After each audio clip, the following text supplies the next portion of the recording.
Le concept concerto, c'est un raccourci de concertation et O pour cet acronyme. Et ces webinaires concerto ambitionnent de connecter et faire dialoguer les sciences de l'eau et les acteurs du territoire autour de pratiques, de connaissances et de solutions concrètes. Ce concept, si on garde la métaphore, du coup, c'est mettre en musique les études scientifiques, les enjeux et problématiques et les besoins opérationnels des différents acteurs.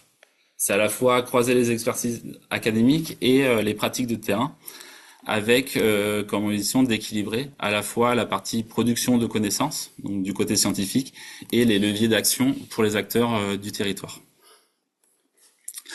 Les différents webinaires, donc sous le format de 45 minutes à 1 heure, se dérouleront ainsi avec un regard scientifique tout d'abord d'une dizaine de minutes, un retour d'expérience de l'acteur territorial d'une dizaine de minutes aussi, et ensuite un temps d'échange et de questions ouvertes avec les différents participants. Donc pour ce premier webinaire, on accueille deux experts d'Epifas. Donc Pierre Labadie, directeur de recherche au CNRS au sein de l'UMR à EPOC, et Valentin Dupraz, donc chargé de recherche à la Régie de l'eau Bordeaux Métropole.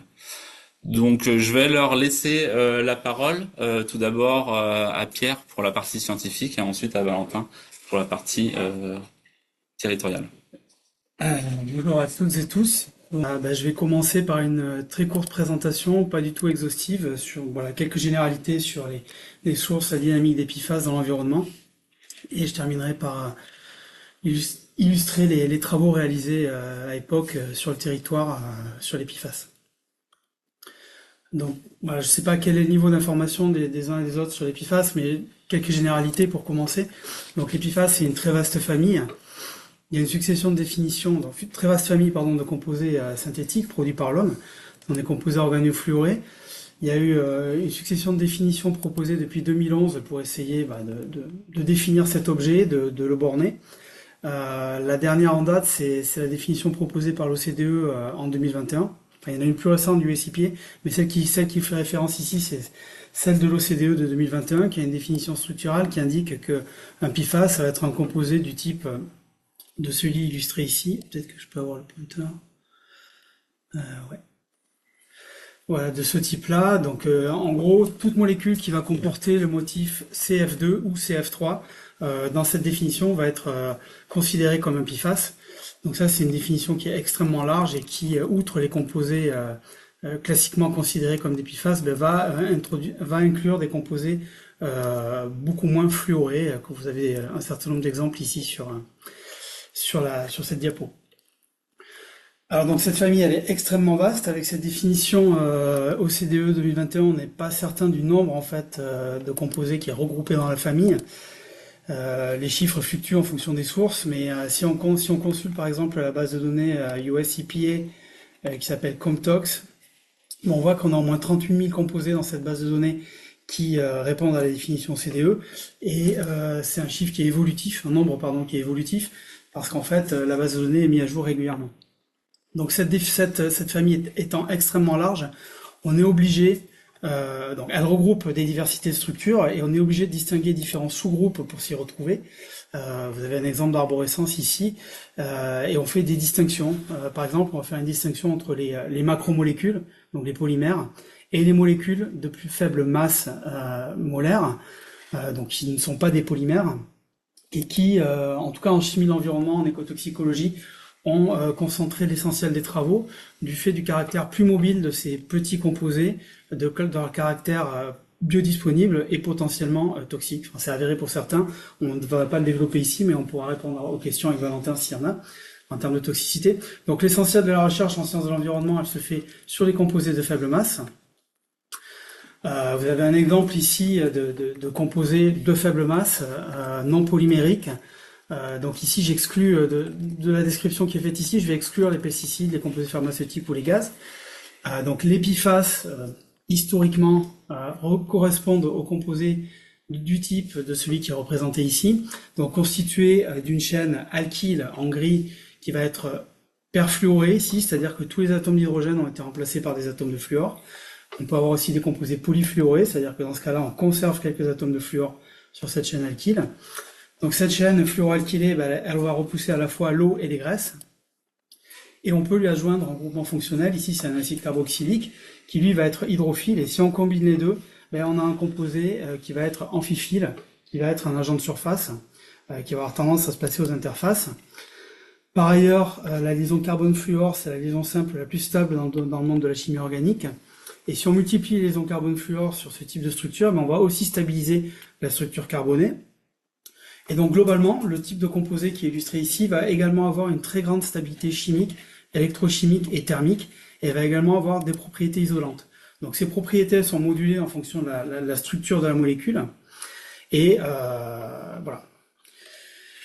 L'ensemble de ces propriétés, mais finalement, ça a motivé l'usage d'épiphases dans de très nombreuses utilisations depuis les années 1950 environ. Donc vous avez ici, à gauche, en bleu, une liste d'applications.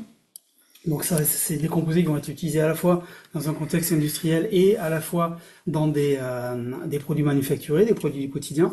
Et vous avez ici les différentes colonnes, pour les différentes colonnes, les différentes formes sous lesquelles les épiphases sont utilisées. Et l'intensité de la flèche, ici vous avez HF qui est la matière première, et à partir de HF, on va synthétiser des produits organofluorés. L'épaisseur du trait, ici, l'épaisseur de la flèche traduit l'intensité d'utilisation. Donc ce qu'on voit, c'est que les épiphases sont utilisées essentiellement sous forme de gaz, notamment dans les systèmes de réfrigération, mais pas seulement. Également sous forme de fluoropolymères. Et vous avez déjà un ordre de grandeur entre les deux. Et ensuite, encore un ordre de grandeur, et on retrouve les composés auxquels on s'intéresse depuis une vingtaine d'années en chimie de l'environnement. Alors, ces épiphases non polymériques, ils présentent une écodynamique complexe. On va avoir, comme pour la plupart des micropolluants, des émissions vers l'atmosphère, les milieux aquatiques et les sols. Ce qui va être complexifié ici l'étude de leur dynamique environnementale, c'est qu'on a à la fois des sources primaires, liées directement à la production et à l'usage de ces composés, et des sources secondaires qui vont résulter par exemple de la présence d'impuretés dans des polymères, qui vont résulter d'émissions lors des procédés d'élimination, ou qui vont résulter également de processus de transformation dans l'environnement. J'y reviendrai un peu plus tard. Donc en termes on a également des sources ponctuelles et des sources diffuses. Alors les sources ponctuelles, elles correspondent essentiellement à des sources que je vais qualifier d'industrielles au sens large ici. Donc ils vont être liés à la production, l'utilisation, la formulation de PFAS. Donc vous avez quelques exemples ici illustrés en photo. Ces sources, elles peuvent être à l'origine de points chauds de contamination, donc à l'échelle locale voire régionale. Et en parallèle, on a des sources plutôt diffuses qui sont illustrées ici. Donc la diapositive n'est pas exhaustive, mais on a les principales sources. On aura des sources domestiques, ça va être donc des émissions diffuses depuis les produits manufacturés utilisés dans notre quotidien. Des sources agricoles, avec l'épandage de boues résiduaires ou l'utilisation de pesticides qui répondent à la définition PFAS OCDE. On a des émissions depuis les systèmes de réfrigération vers l'atmosphère et ensuite du dépôt atmosphérique. Et on a également d'autres sources de type station d'épuration, décharge ou incinérateurs qui sont ponctuelles mais qui en fait récupèrent des pollutions diffuses. Et en fait, ces sources ici listées en bleu, elles sont plutôt à l'origine d'une contamination de fond, du réseau hydrographique, des sols et de l'atmosphère. Alors, on parle parfois, en tout cas dans la sphère médiatique, de polluants éternels pour désigner les PFAS. En fait, c'est un terme qui est un peu abusif dans la mesure où, en tout cas du point de vue du chimiste de l'environnement, parce que de très nombreux PFAS sont réactifs dans l'environnement, notamment les composés polyfluoroalkylés. Pour ces derniers, en fait, on a mis en évidence des processus de transformation biotiques ou abiotiques, donc qui font intervenir ou pas le vivant, avec des temps de demi-vie qui sont extrêmement variables et qui vont aller de quelques jours à quelques années, selon le composé considéré et le milieu considéré. Une constante néanmoins, c'est les nombreux intermédiaires réactionnels. Donc on a de nombreux PFAS qui sont formés, c'est ce qui est illustré ici avec la dégradation du microbienne d'un composé qui s'appelle le 6,2-FTAB, utilisé dans les mousses anti-incendie, et la formation de produits terminaux très persistants. Donc ici vous avez dans le cas du FTAB, de ce FTAB, des petits acides carboxyliques extrêmement stables qui sont formés. Donc, comme je vous l'ai dit, du point de vue du chimiste de l'environnement, tous les PFAS ne sont pas persistants. Néanmoins, ils le sont d'un point de vue réglementaire, puisqu'ils sont soit intrinsèquement persistants, soit indirectement via la formation de métabolites, de produits de transformation persistants. Donc ici, vous avez un exemple. Donc, comme je le disais, Ces processus de transformation, ils mènent en général à des intermédiaires plus ou moins stables, mais à des produits terminaux extrêmement stables qui en général répondent aux critères PMT, persistance, mobilité, toxicité. Donc un exemple qui était longtemps sous les radars, mais qui l'est plus du tout depuis 2-3 ans, on va dire, c'est l'acide trifluoroacétique, le TFA, qui est utilisé directement dans l'industrie, mais qui résulte aussi de la transformation de différents précurseurs, par exemple un gaz réfrigérant qui est illustré ici, un herbicide ou un antidépresseur, et on pourrait multiplier les exemples.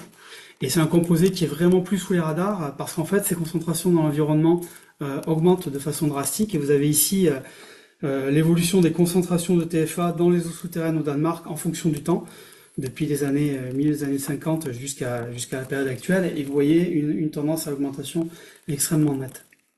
Et des niveaux de concentration qui sont souvent plusieurs ordres de grandeur supérieurs à ceux observés pour les autres PFAS. Donc les connaissances sur les PFAS, elles sont en cours d'acquisition, on va dire, depuis les années 2000. C'est pas un sujet émergent dans la sphère scientifique. On a des efforts de bancarisation qui sont plus récents, je dirais autour de 2020. Je suis pas sûr exactement de la date. Évidemment, nécessité d'acquisition de données supplémentaires, à la fois dans un contexte de recherche, dans un contexte de surveillance, avec des listes qui sont en évolution. Et cette évolution, elle peut se baser, par exemple, sur les recommandations faites par l'ANSES fin 2025, ou sur les résultats des différentes campagnes émergentes nationaux pilotées par le ministère de la Transition écologique. Maintenant, on a différents outils qui permettent d'accéder facilement aux données et de les représenter graphiquement. Donc, il y a un outil proposé par le ministère, qui propose le type de cartographie qui est illustré ici à gauche. Il y a également une initiative portée par le CNRS qui vise à recenser les données, non pas seulement au niveau national, mais à minima à l'échelle européenne. Donc vous avez ici un exemple de sortie pour les eaux de surface, et ici j'ai fait un focus par exemple pour la région bordelaise, en filtrant le jeu de données sur les rejets ICPE. Donc ça, c'est des résultats qui sont issus des campagnes réalisées l'an dernier, il y a 2 ans, mais Valentin vous en parlera un petit peu plus juste après. En termes d'émissions et d'exposition, il y a des enjeux extrêmement forts. Donc ici, je vous montre la couverture d'un rapport publié en début d'année par la Commission européenne, qui a chiffré le coût de l'inaction. Ce coût de l'inaction, il est estimé à 330 à 1700 milliards d'euros à l'échelle européenne d'ici à 2050, si rien n'est fait. Ça inclut, si rien n'est fait en termes de contrôle des émissions, ça inclut à la fois la prise en charge des aspects sanitaires, donc des pathologies liées directement, indirectement à l'exposition au PFAS, mais également tout ce qui est dépollution des sols, traitement de l'eau, par exemple dans le nouveau contexte réglementaire qui a été mis en place. Donc là, il y a différents leviers d'action. La réglementation, avec notamment une action qui est en cours au niveau européen avec l'ECA. Au niveau national, il y a une loi PFAS qui nous inscrit dans une trajectoire de réduction, voire d'élimination des émissions. On doit avoir des réflexions sur les usages et considérer ce qui relève d'usage essentiel, en tout cas à court terme, et ce qui relève d'usage de confort. Développer des alternatives, donc utiliser les alternatives existantes et encourager la recherche de substituts avec une évaluation du risque, bien sûr. Améliorer les procédés de dépollution et de traitement, et puis bien sûr poursuivre l'acquisition de données et la modélisation pour mieux comprendre les sources, la dynamique des PFAS, leur transfert dans l'environnement et mieux établir les relations entre exposition et impact toxique. Donc pour conclure, très brièvement, et là aussi la diapositive n'est pas du tout exhaustive, mais quelques exemples de projets conduits par EPOC en Nouvelle-Aquitaine. Donc on a travaillé collectivement par exemple sur la présence et la dynamique des PFAS dans le continuum terre-mer, avec un focus par exemple sur la Gironde. Donc on a fait un état des lieux de la contamination. On a aussi travaillé sur l'influence des paramètres environnementaux sur la répartition entre les phases X et particulières des PFAS, parce que ça contrôle directement leur dynamique dans les zones de transition estuarienne.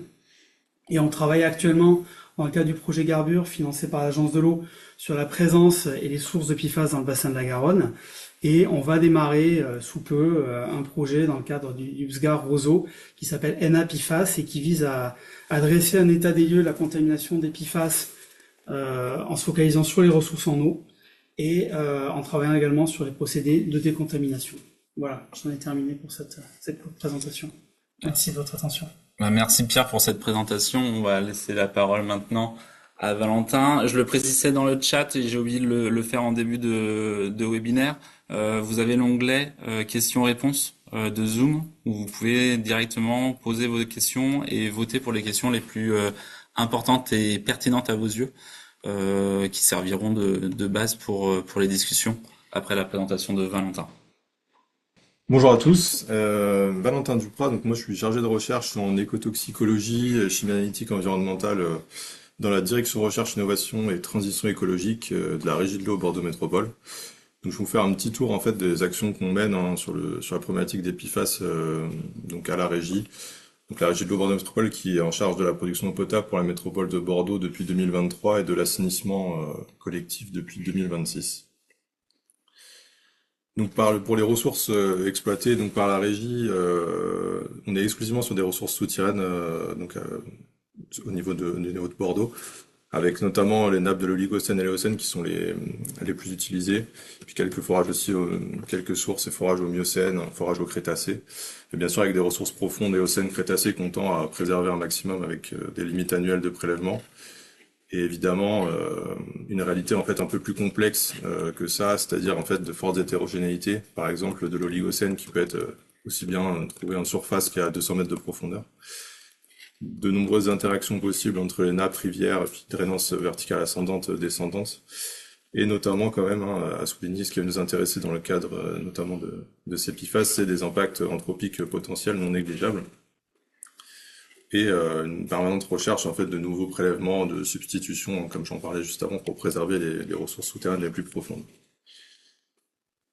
Rapidement, pour le système d'assainissement, comme on va faire un peu les deux volets, là, eau potable, assainissement dans cette présentation, sur la métropole de Bordeaux, il y a 6 stations d'épuration, dont 5 qui ont plus de 10 000 équivalents habitants, qui vont nous intéresser particulièrement, puisqu'en fait c'est sur celles-ci qu'on va avoir quelques réglementations qui vont commencer à s'appliquer par rapport aux PFAS. Et les deux principales sont donc celles de Louis Fargue et Claude Hilde avec plus de 400 000 équivalents habitants, ce qui quand même représente des grosses stations d'épuration. Je veux faire un petit point réglementation donc sur les PFAS dans les eaux de consommation humaine, puis dans les rejets et le milieu naturel, avant de commencer la présentation, puisque en fait, je vais pas tout décrire, mais c'est assez important en fait de partir en fait de cette réglementation, puisque c'est elle qui a drivé un peu le fait qu'on parle de plus en plus des PFAS dans les médias, le fait qu'on ait de plus en plus de données, puisqu'en fait il y a des surveillances qui deviennent réglementaires aujourd'hui, ce qui permet d'avoir des acquisitions de données bien plus massives que par le passé. Donc notamment pour la directive eau potable qui s'applique depuis 2023 avec des contrôles qui sont opérationnels depuis 2026 sur les eaux de consommation humaine avec une limite de qualité à 0,1 microgramme par litre pour la somme de 20 PFAS. Cette limite s'applique également à l'eau brute mais avec une limite donc de qualité à 2 microgrammes par litre, l'eau brute non traitée donc qui n'est pas mise en distribution. Le TFA, donc dont a parlé Pierre juste avant, et un autre fluorotélomère, donc le 6,2-FTSA, on aura l'occasion d'en reparler après, ont été ajoutés récemment au contrôle sanitaire à partir de 2027, donc ce qui montre bien qu'on est sur une réglementation qui est encore en cours d'évolution. Hein. C'est récent et ça évolue un peu constamment. Et donc des surveillances renforcées de ces deux dernières substances avec des valeurs sanitaires qui sont pas encore disponibles en cours de consolidation. Donc on a vraiment une dynamique très importante sur la réglementation. Concernant tout ce qui est rejet industriel, assainissement, alors il y a effectivement un arrêté qui est paru en 2023 concernant la surveillance des rejets dans les ICPE, donc ça consistait en des campagnes sur 3 mois consécutifs. Donc je vous présenterai un peu des résultats issus de ces campagnes ICPE qui m'ont permis aussi de mettre en évidence certains émetteurs en fait de PFAS. Concernant les stations d'épuration, il y a une surveillance qui a été mise en place dans l'eau brute et l'eau traitée, donc avec un arrêté qui date de fin 2025. Le TFA qui sera ajouté sur une surveillance d'une vingtaine, 22 PFAS, je ne sais plus exactement.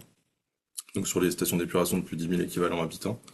Concernant les boues, il y a quelque chose qui arrive cette année, avec plus de 52 PFAS à suivre, aussi dans toutes les boues qui sont destinées à la valorisation agricole. Pas encore de réglementation sur ces derniers points, donc que ce soit dans l'eau brute, l'eau traitée ou les boues, des seuils transitoires qui pourraient être appliqués dans le futur, qui sont des seuils issus d'une étude wallonne, donc avec des seuils pour une somme de 6 PFAS ou 22 PFAS. Et puis pour le milieu naturel, de la même façon, hein, il y a une révision de la DCE qui a été adoptée très récemment, avec beaucoup plus de PFAS inclus pour la surveillance des eaux de surface. Avant on avait uniquement le PFOS qui avait une limite, une norme de qualité environnementale. Maintenant, on en a plus de 25 avec un paramètre qui est aussi lié à la somme de ces PFAS et à leur toxicité en mélange au final, et puis ça inclut également le TFA.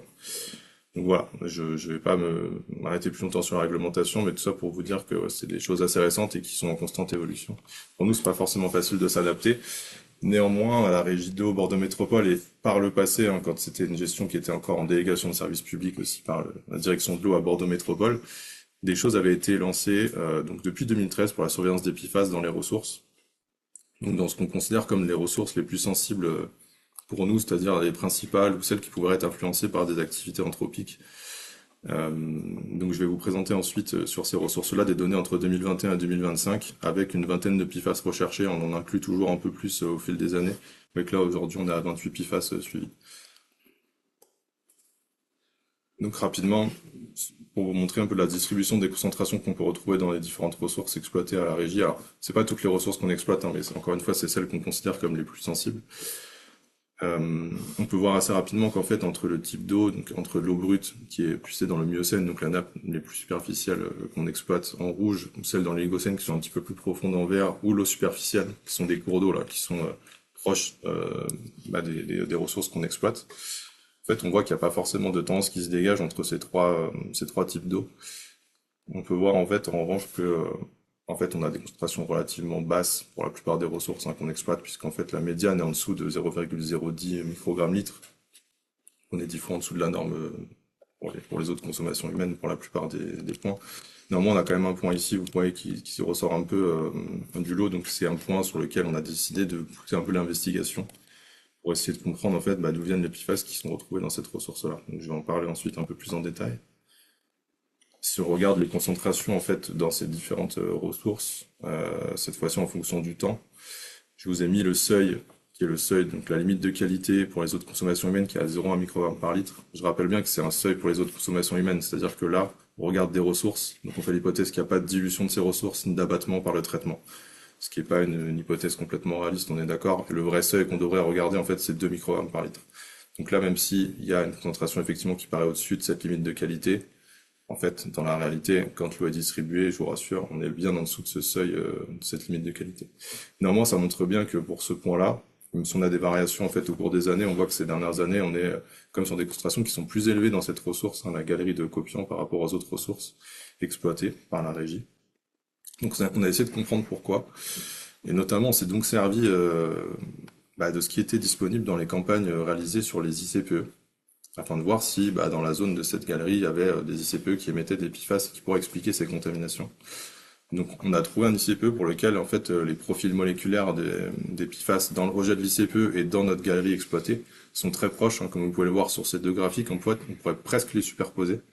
Ce qui est différent en fait, c'est le niveau de concentration. Bien évidemment, dans les rejets de l'ICPE, les concentrations sont plus fortes, mais on pourrait voir en fait un espèce d'effet de dilution en fait entre le rejet et la galerie, qui pourrait se faire vis-à-vis d'un cours d'eau dans lequel s'effectuent ces rejets et qui pourrait être en connexion avec notre galerie. Donc c'est l'hypothèse qu'on a voulu travailler par la suite. C'est juste une autre représentation qui montre les corrélations entre les concentrations et donc les PFAS retrouvés entre les rejets de cette ICPE et puis la galerie d'eau souterraine qu'on exploite. Et donc c'est un sujet notamment qui fait l'objet d'un stage de Master 2 en ce moment, qui est un stage qui est réalisé donc entre nous et entre le laboratoire LPTC de l'UMR Époque où travaille Pierre Labadie. Donc voilà, on n'a pas encore les résultats de ce stage, mais on est bien sur une investigation de cette contamination. On devrait arriver à y répondre à ces questions-là avec les travaux de stage en cours. Sur l'eau distribuée, donc je vous disais en fait aucune non-conformité, pardon, sur les eaux de consommation humaine distribuées au niveau de Bordeaux. Donc on avait fait en avance de phase en anticipation en 2024 43 points dans le réseau. Donc en fait on a des concentrations qui sont très basses, on n'est jamais supérieur au seuil. En fait on est même assez loin de toute façon de ce seuil avec des sommes au maximum qui sont 10 fois inférieures en fait à la limite de qualité.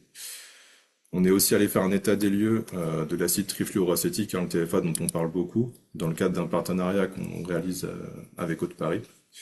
Donc là, on a suivi des points ressources et cours d'eau, des ressources témoins, qui sont des ressources qui sont censées ne pas être contaminées, puis des points réseau distribution. Alors là, on détecte du TFA quasiment partout, sauf dans les ressources témoins, ce qui est une bonne nouvelle. Néanmoins, en fait, on voit que les concentrations qu'on retrouve, elles sont en fait inférieures à 1 microgramme par litre, ce qui en fait pour le TFA est assez bas, puisque les recommandations actuelles de l'ARS sont de viser des concentrations inférieures à 60 microgrammes par litre avec une trajectoire d'atteinte de concentrations inférieures à 10 microgrammes litre. Donc même, disons pour le futur, en fait, on est 10 fois inférieur aux concentrations qui sont recommandées actuellement. Et concernant la partie donc assainissement, comme je vous le disais, donc on a travaillé à la fois sur les eaux brutes et les eaux traitées. Il y a 2 campagnes pour l'instant qui ont été réalisées sur les eaux brutes, eaux traitées. sur les 5 principales stations d'épuration de Bordeaux. D'autres campagnes seront à venir bien sûr par la suite en 2026, hein, notamment en incluant le TFA.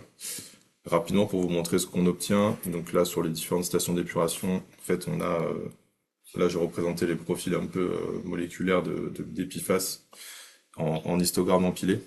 Donc en fait toute la partie rose que vous voyez correspond à un PFAS qui est un fluorotélomère qui est le 6,2-FTAP dont a parlé Pierre en fait dans sa présentation juste avant, qui est un PFAS qui est utilisé dans les mousses anti-incendie. Pourra témoigner d'une utilisation récente et surtout un PFAS qui va se transformer comme l'a dit Pierre en fait dans d'autres PFAS plus persistants ensuite. Donc on voit qu'on le retrouve en grande quantité en fait hein, dans les eaux brutes et les eaux traitées, notamment hein, pour la station de Cantinol en juillet on a eu des concentrations un peu plus élevées que d'habitude. Sinon elles sont relativement stables, on voit qu'on a quand même des différences des fois entre l'entrée et la sortie, attention, puisque sur les eaux usées brutes, on peut avoir des effets de matrice, hein, et puis sur les eaux traitées, en fait, c'est pas parce qu'on en trouve plus au final que dans les eaux traitées que dans les eaux brutes que c'est forcément représentatif de la réalité. Ces méthodes d'analyse sont un peu encore, des fois, pas forcément complètement maîtrisées par les laboratoires qui les réalisent, et donc voilà, c'est pas forcément très représentatif. Ce qu'on peut voir aussi, c'est que les profils voilà, moléculaires entre les différentes stations sont un peu différents. Et notamment, voilà, pour Cantinal, on a une majorité de ces mousses anti-incendie qui sont retrouvées. Pour d'autres stations, par exemple celle de Lille, hein, je vous invite à regarder les petits carrés en vert ici qui correspondent au PFOS. On a des concentrations un peu plus élevées de ce marqueur qui est plutôt un marqueur de contamination plutôt historique pour le coup. Et enfin, concernant les boues, donc il y a plusieurs campagnes qui ont été réalisées hein, avant par l'ancien délégataire service public, la SABOM, depuis 2024, et puis qui sont des études qui vont être poursuivies par la régie donc en 2026, avec notamment un suivi mensuel réalisé par l'exploitant de ces boues. Je vous précise aussi que les méthodes d'analyse là sur ces boues sont pas des méthodes normalisées pour l'instant, mais il y a une normalisation qui est en cours actuellement. Et donc là aussi, on a recherché les PFAS dans les boues des 5 principales stations de Bordeaux Métropole. Et donc là, ce qu'on peut voir en fait, alors il y a deux parties sur ce graphique-là, parce que la partie du haut, en fait, va montrer en fait les concentrations qui correspondent à la somme des 22 PFAS selon la nouvelle circulaire bout donc qui va être appliquée. Et puis la partie du bas, c'est la somme des 6 PFAS. Ce qu'on peut voir très rapidement, du coup, si on regarde ces deux graphiques, c'est qu'en fait, on a peu de différence en termes de concentration entre la somme des 22 PFAS et la somme des 6 PFAS, ce qui implique qu'en fait, on a juste quelques PFAS qui sont majoritaires et qui représentent la quasi-totalité de la somme, en fait. Les concentrations dans le temps sont relativement constantes, hein, on voit entre les différentes campagnes qui s'échelonnent de 2024 à 2026.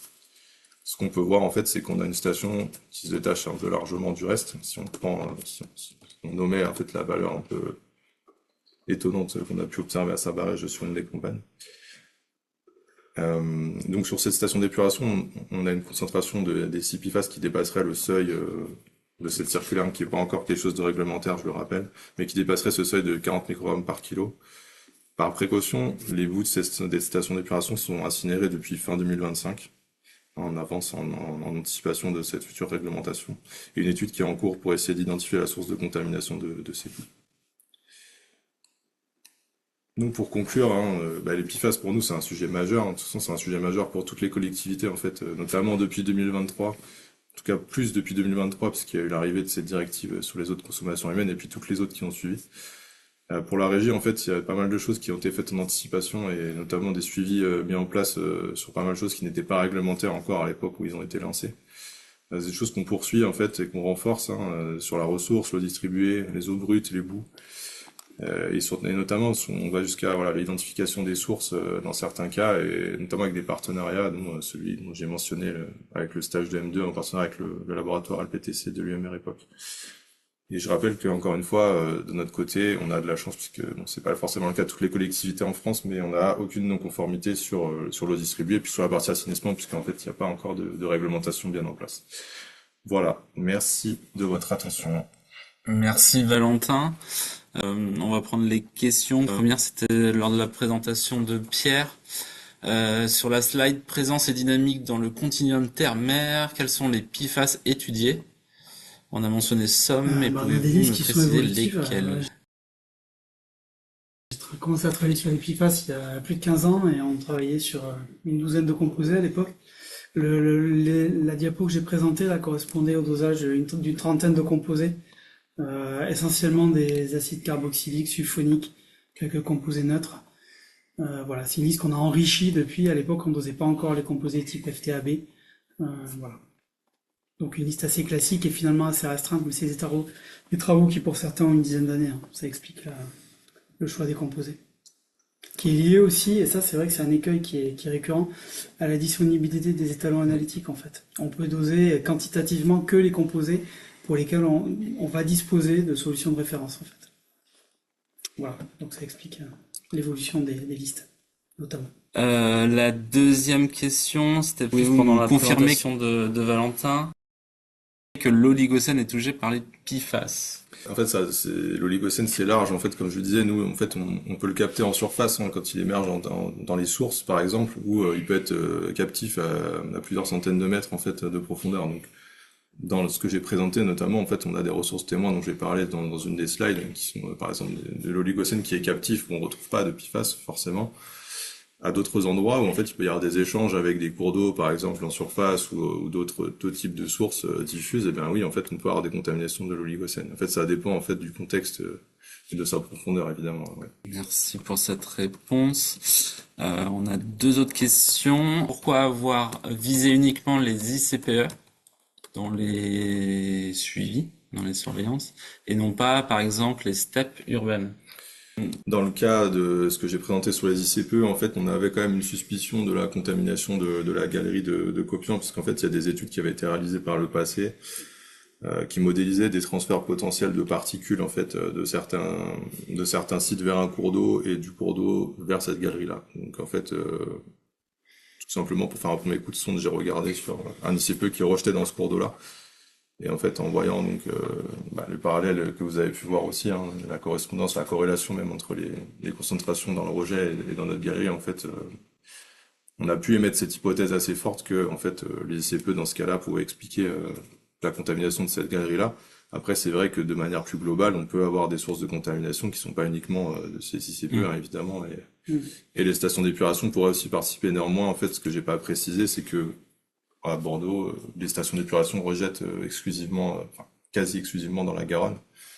Donc en fait, dans notre cas, on n'aurait pas forcément de perturbation, en fait, en tout cas, de nos rejets de stations d'épuration vers nos ressources. Okay. Mais ça peut être le cas ailleurs, évidemment. Je précise bien que voilà, c'est spécifique à notre système. Je n'avais pas précisé la suite un petit peu de la question, c'est comment évaluer les contributions entre les ICPE et d'autres contributeurs. C'est pareil, ça va être faisant des surveillances. Après, en fait, c'est très difficile d'être, quand on a une contamination d'une ressource, c'est très difficile d'être exhaustif, hein, dans les sources. Souvent, on essaie de trouver les sources principales.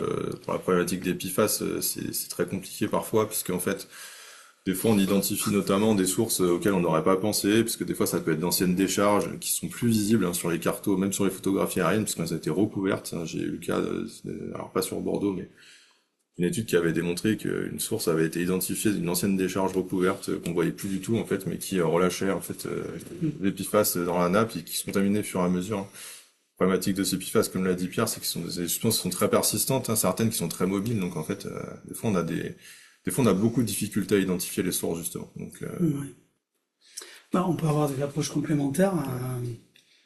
Là, sur le cas que mentionnait Valentin, on peut travailler par exemple sur les profils moléculaires, et je crois que tu as une diapo qui l'a montré justement. ouais. Le profil moléculaire, c'est comme une signature en fait. Et si on recense de façon un peu exhaustive les sources, on peut il y a des logiciels qui permettent ça en fait, d'identifier la contribution relative de chaque source. Après, il y a des outils, il y a des approches plutôt flues, qui sont complémentaires d'ailleurs, qui l'un n'exclut pas l'autre. Et il se trouve que pour les ICPE, il y a eu deux campagnes, une ou deux, ou une sur deux, non, trois. Voilà, trois. On dispose des flux pour un certain nombre de sites industriels, un ordre de grandeur, on va dire, parce que c'est pas des campagnes, c'est pas un suivi très fin, mais on a l'ordre de grandeur des flux associés à chaque site. Donc ça peut être un outil important en fait. Bientôt on aura des données pour les steps aussi complémentaires. Donc voilà, on progresse dans la compréhension pour les sources ponctuelles en tout cas. Voilà, après il y a tout ce qui est source diffuse et là c'est autre chose en termes d'appréhension. En fait, ce qui est vrai aussi, c'est que le sujet se complexifie encore un peu plus maintenant, puisque depuis qu'il y a eu ces réglementations qui sont un peu arrivées, en fait, on a beaucoup plus de sources de données que ce qu'on pouvait avoir avant. En fait, des fois, on se rend compte et on identifie de nouveaux types de sources qu'on n'avait pas forcément identifiées avant. Donc, c'est bien. En même temps, ça donne un peu plus de travail encore de compréhension de toute cette dynamique, hein, de ces PFAS. sur les territoires. Là, c'est l'évolution de cette réglementation, parce qu'il y a une question complémentaire. Ouais, C'est vrai que l'évolution. il y a aussi l'adaptation des différents services à cette évolution d'adaptation qui rend sans doute plus Voilà, complexe les choses. Ça complexe les choses quand ça implique de devoir effectivement mettre en place des traitements. Nous, on a la chance, hein, c'est pas notre cas à Bordeaux, parce qu'en fait, on a des concentrations qui sont très basses globalement. Ce qui vient aussi du fait qu'on exploite des ressources souterraines. Il y a d'autres collectivités qui sont effectivement, enfin, qui nécessitent la mise en place de traitements sur des usines ouais, qui sont assez compliquées hein, à mettre en place en général, qui sont très coûteux. Euh, ouais. Et une question sur la réglementation, c'est Ouais. de qui Alors, dépendrait-elle l'évolution, on va dire, de cette réglementation? je comprends pas bien la question de qui dépendrait cette réglementation. En fait, il y a pas mal de choses là qui viennent en fait de directives européennes qui sont ensuite retranscrites en droit français. Mm. Et puis il y a des choses aussi qui sont plus spécifiques, hein, qui viennent du plan interministériel PIFAS aussi. Donc c'est le cas notamment de l'arrêté sur la surveillance des stations d'épuration, la future circulaire BOU également en fait. Pour l'instant, en fait, c'est plus des obligations de surveillance et d'acquisition de données. Il n'y a pas de seuils qui sont appliqués hein, sur la partie assainissement en tout cas. Il y a des seuils indicatifs. Et c'est pour ça que je disais potentiellement plus tard, une fois que les données auront été acquises, hein, peut-être des seuils un peu peut-être affinés, mais en tout cas qui pourront ensuite être appliqués, je pense, dans une certaine mesure. Ouais, pour les émissions, il y a quand même au niveau national une trajectoire qui est inscrite dans la loi PIFAS qui a été votée l'an dernier, avec une idée d'aller vers zéro émission et le principe d'une taxe pollueur-payeur qui devrait peut-être entrer en vigueur après l'été. Ok, il y a une autre question qui est arrivée entre-temps, encore pour Pierre, sur les cartes européennes sur lesquelles on peut voir les concentrations PFAS.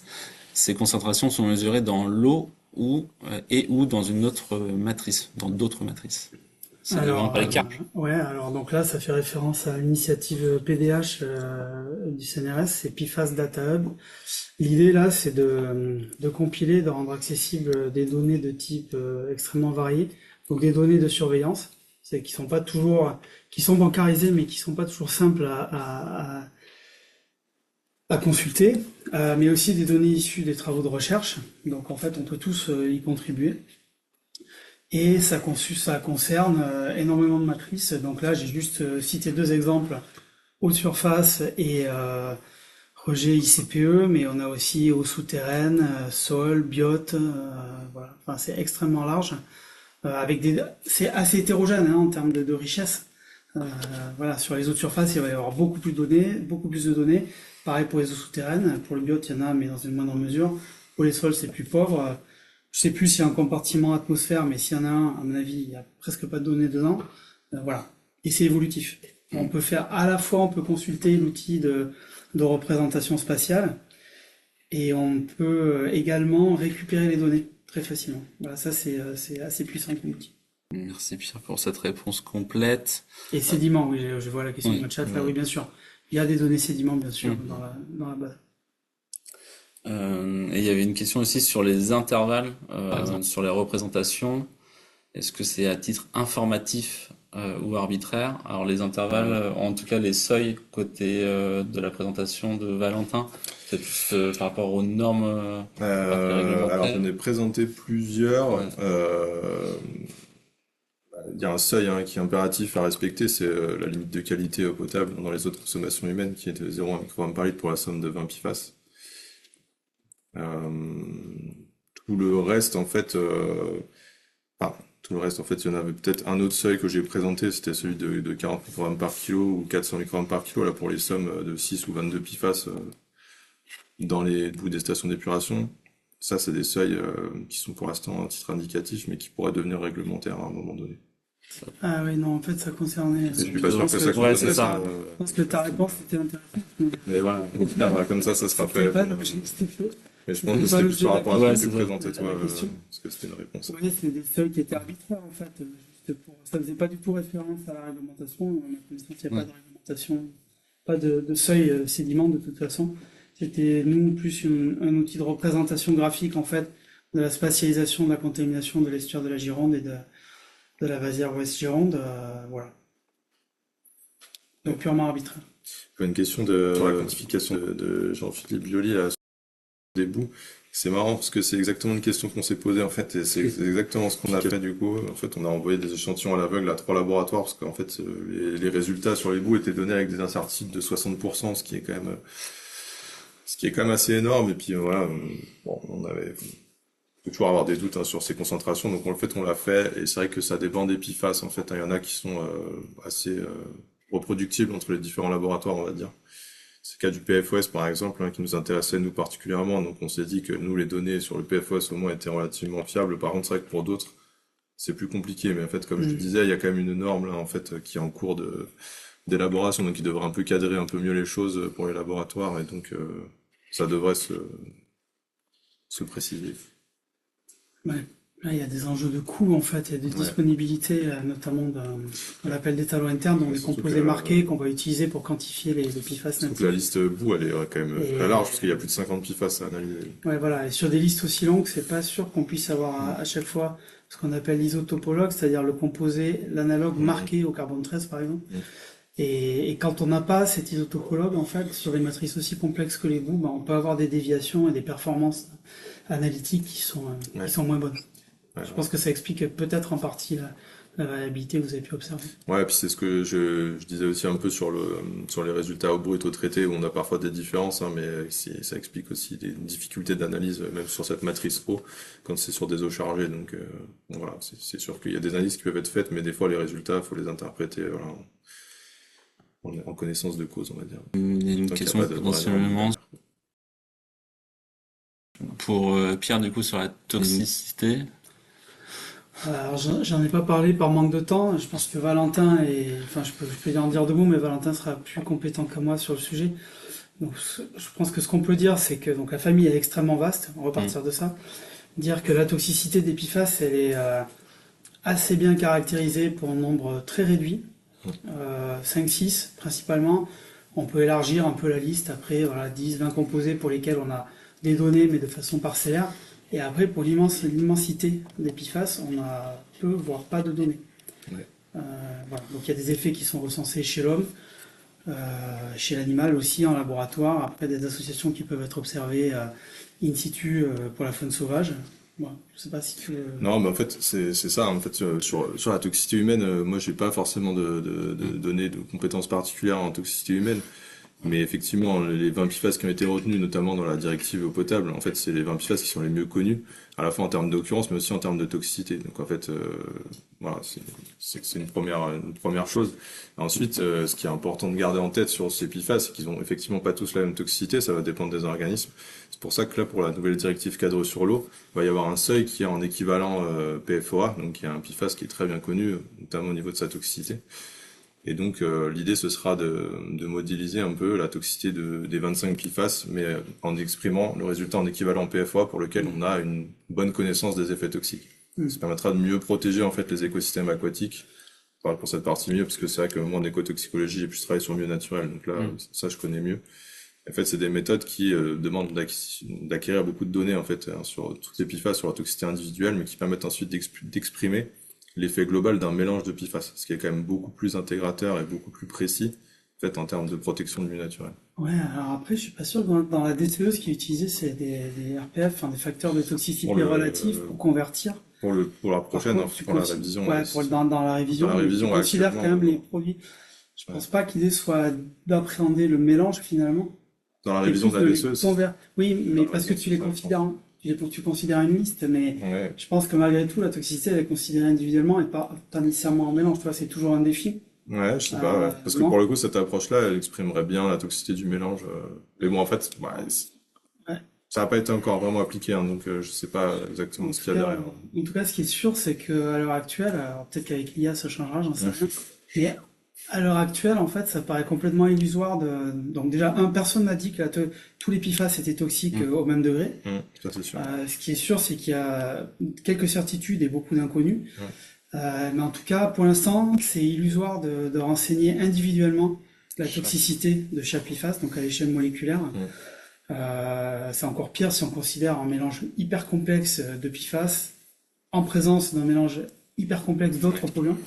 En tout cas, Ce caractère illusoire de caractérisation individuelle de la toxicité des PFAS, c'est ça qui a conduit en fait, qui a sous-tendu la demande qui a été portée auprès de l'Agence européenne des produits chimiques d'interdiction globale des PFAS, comme un seul groupe en fait, en arguant du fait qu'on ne pourrait jamais caractériser la totalité, la toxicité de chaque PFAS, et que donc en fait il fallait raisonner plutôt à l'échelle de la classe, de la famille entière.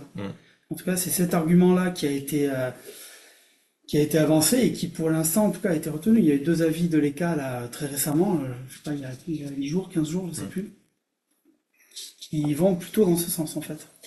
Et donc, on réfléchit plutôt, a priori, la réflexion va plutôt porter sur l'interdiction des PFAS pour certains usages, et pas pour l'interdiction d'un PFAS pour tel usage. Voilà. Donc, il y a des discussions en cours pour évaluer, pour réfléchir à d'éventuelles dérogations, voilà. Argument contre argument. Donc on voit bien que c'est un sujet complexe et très évolutif, parce que selon le nombre de molécules qu'on va suivre et puis et les outils, les techniques, les normes qui évoluent en même temps. Il y a 2 autres questions qui vont arriver. On va peut-être prendre ces 2 dernières questions, parce que je vois que le temps tourne.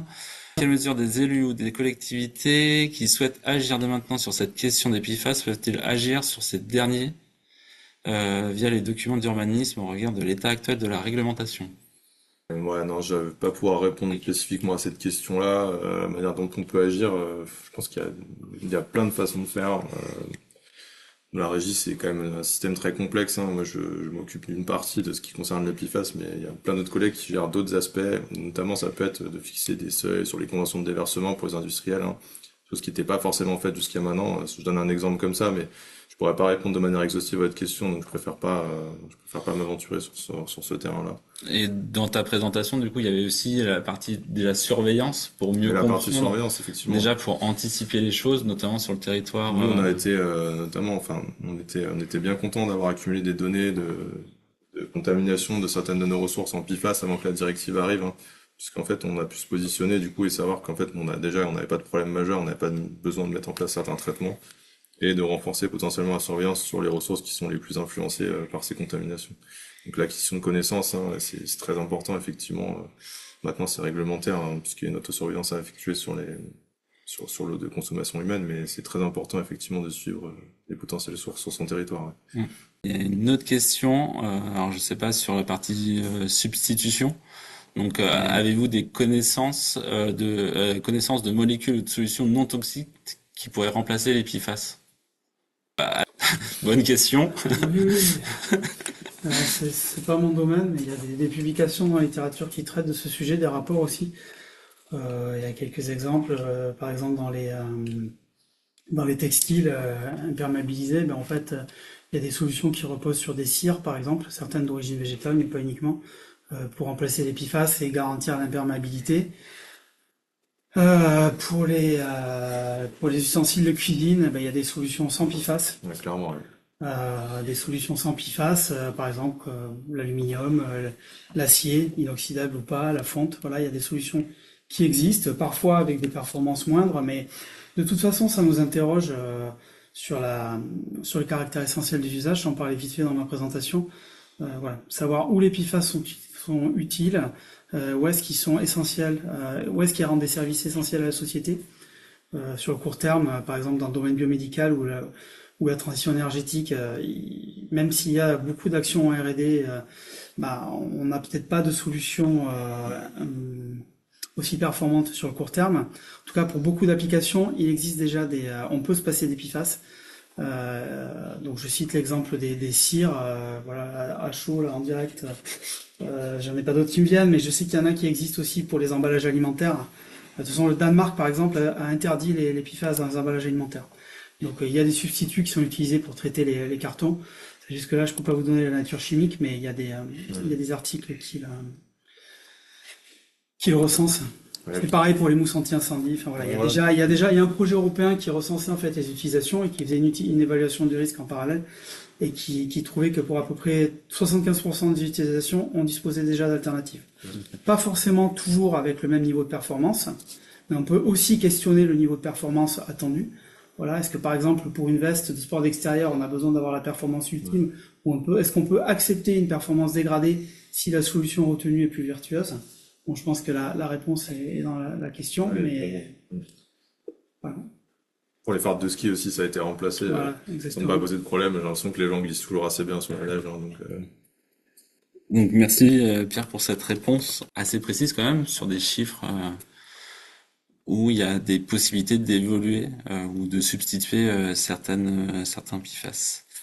Je tiens à remercier nos deux intervenants du jour pour ce premier webinaire qui sera suivi de d'autres webinaires sur d'autres thématiques dès le mois prochain. Merci aussi à tous les participants. J'ai noté qu'on était plus de 80 au maximum.